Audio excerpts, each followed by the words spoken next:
السلام علیکم ورحمۃ اللہ وبرکاتہ۔ الحمد للہ حمدا کثیرا کما امر والشکر له وقد تأذن بالزیادۃ لمن شکر والصلاة والسلام على سید البشر وشفیعہم فی المحشر وعلى آلہ وصحبہ السادۃ الغرر۔ اما بعد، اس مولا کے نام سے ابتدا، اس مولا کے نام سے ابتدا جس کے ناموں کی کوئی انتہا ہی نہیں، ازل سے ابد تک تو ہی ابتدا تو ہی انتہا۔ تجھی کو حمد زیبا ہے کہ ہم سب کا خدا تو ہے، تجھی کو حمد زیبا ہے کہ ہم سب کا خدا تو ہے۔ فنا مجھ کو بقا تجھ کو، میں فانی بے بقا تو ہے۔ تو کافی لا زوال تو ہے، مجھے حیرت ہے کہ لوگ کیسے تیرا انکار کرتے ہیں۔ جدھر دیکھوں جہاں دیکھوں وہاں تیری قدرت جلوہ نما تو ہے۔ جامعہ اسلامیہ سلفیہ 2020 کی تقریب بخاری میں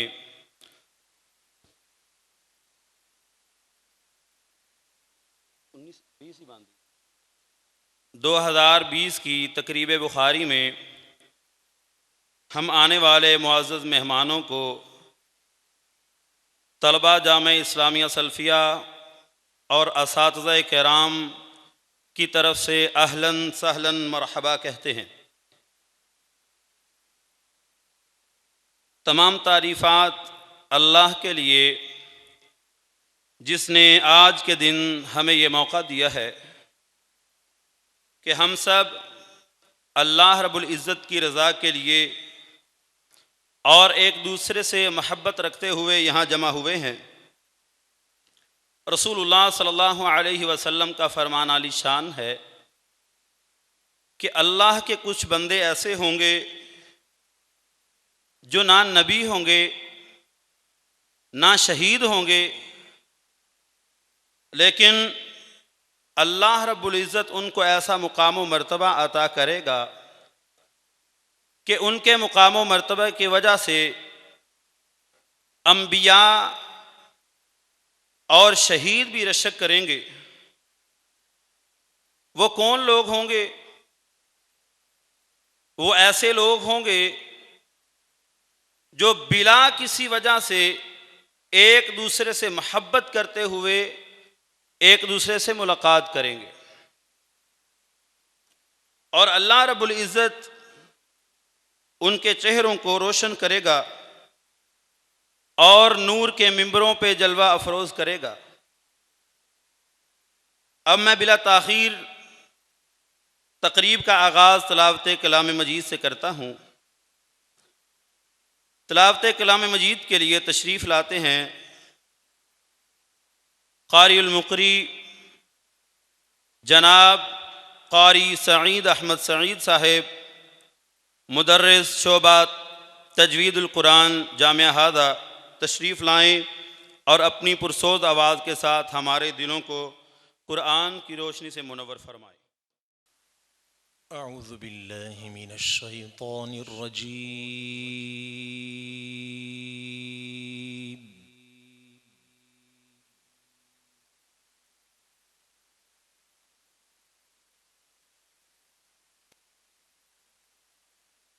بسم اللہ الرحمن الرحیم۔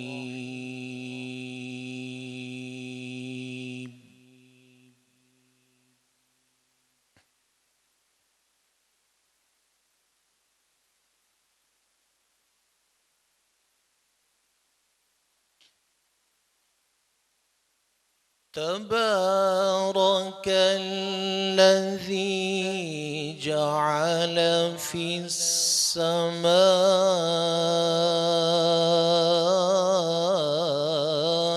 بروجا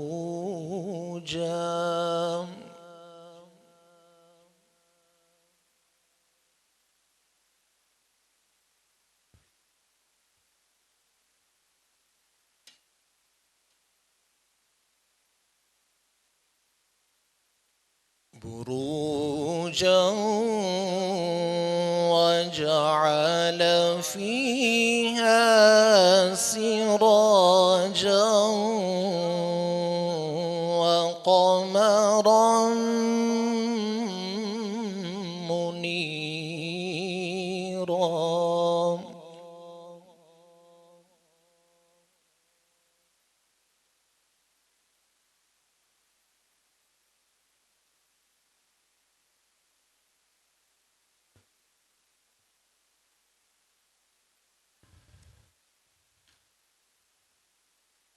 وهو الذي جعل الليل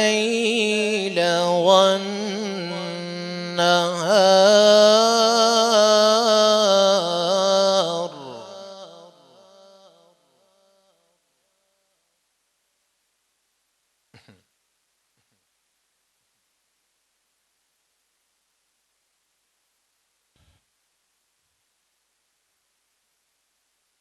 وهو الذي جعل الليل والنهار خلفة لمن أراد أن يذكر أو أراد شكورا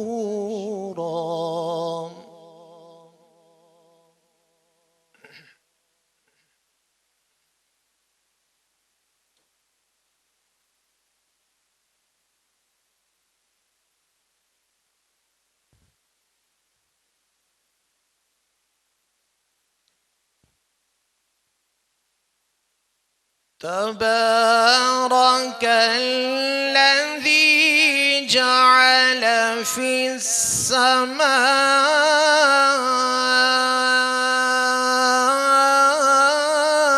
بروجا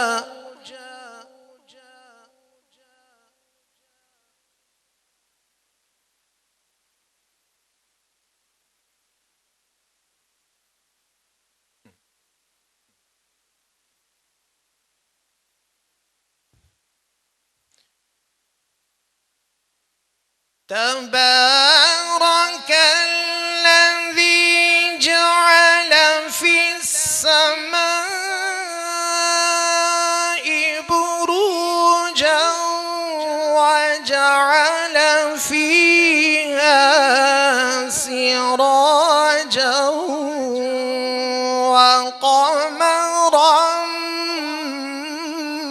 منيرا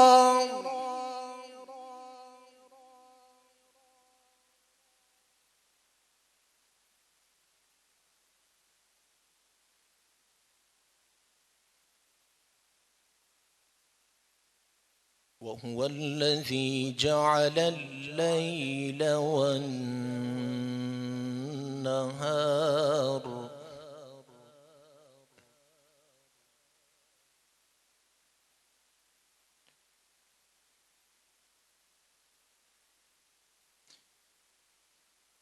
وهو الذي جعل الليل والنهار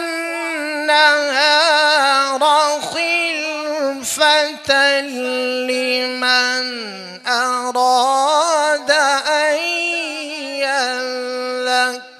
يذكر أو أراد شكورا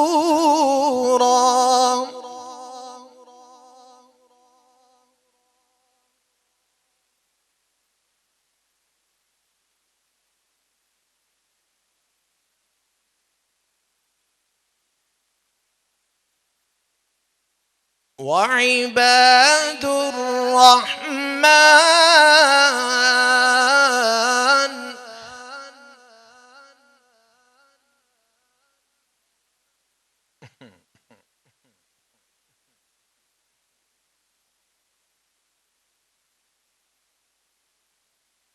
وعباد الرحمن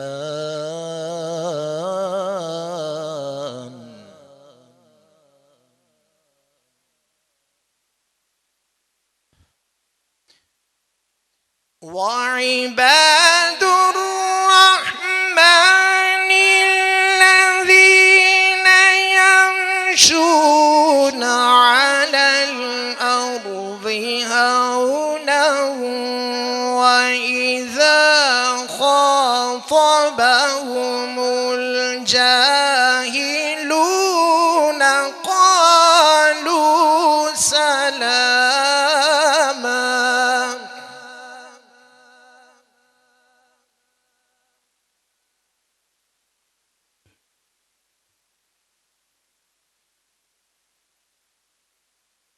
وعباد الرحمن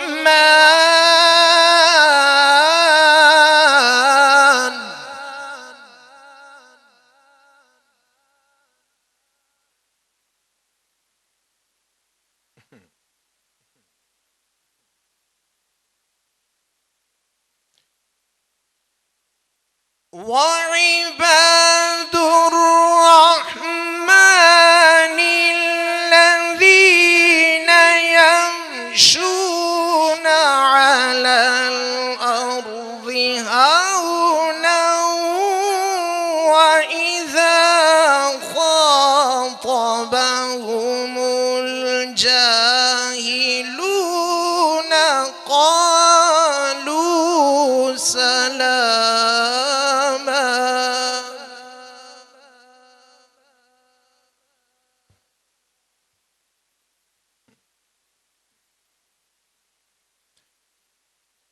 والذين يبيتون لربهم سجدا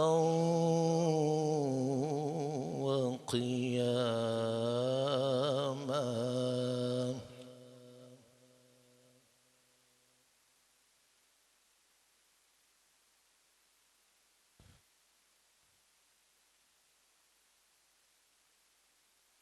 والذين يبيتون لربهم سجدا وقياما.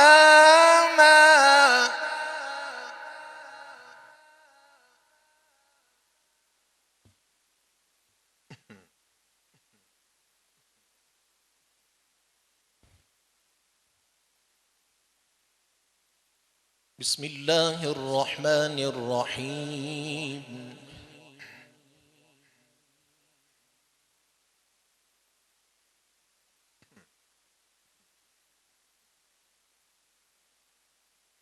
أرأيت الذي يكذب بالدين فذلك الذي يدع اليتيم ولا يحض على طعام المسكين.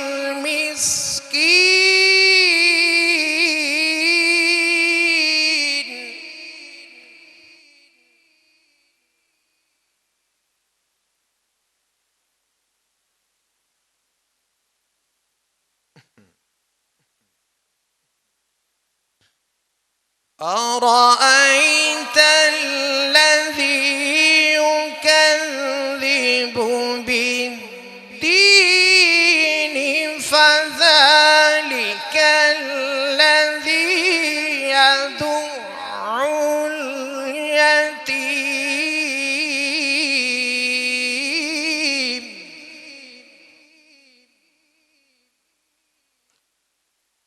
ولا يحض على طعام المسكين.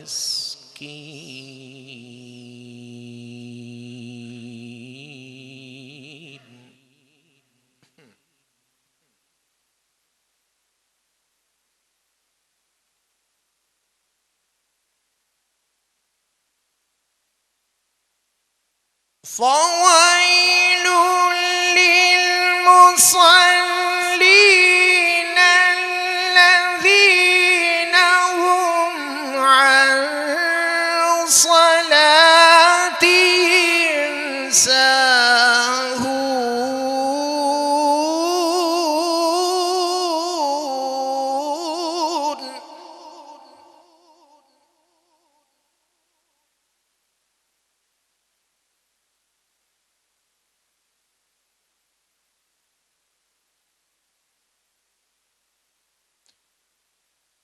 فويل للمصلين الذين هم عن صلاتهم ساهون الذين هم يراءون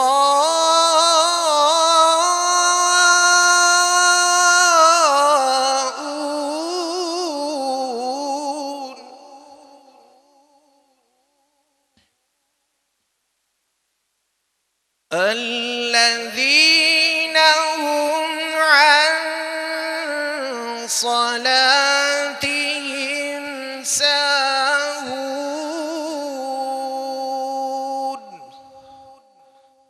الذين هم يراءون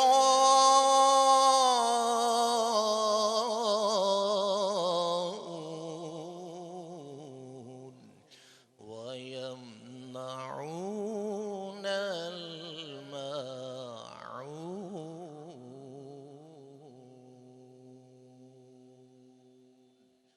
صدق الله العظيم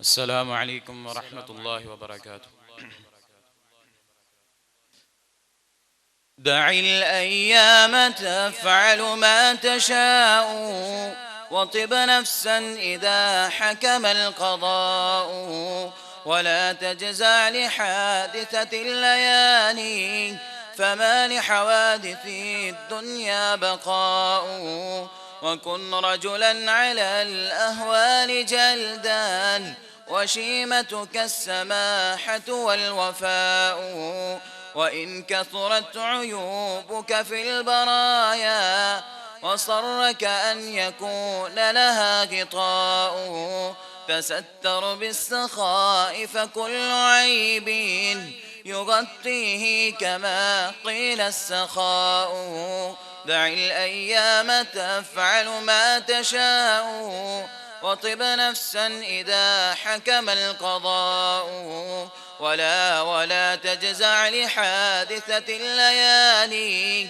فما لحوادث الدنيا بقاء ولا ترجو السماحة من بخيل فما في النار للظمآن ماء ورزقك ليس ينقصه التأني وليس يزيد في الرزق العناء دع الأيام تفعل ما تشاء وطب نفسا إذا حكم القضاء ولا تجزع لحادثة الليالي فما لحوادث الدنيا بقاء ولا حزن يدوم ولا سرور ولا بؤس عليك ولا رخاء إذا ما كنت ذا قلب قنوع فأنت ومالك الدنيا سواء ومن نزلت بساحته المنايا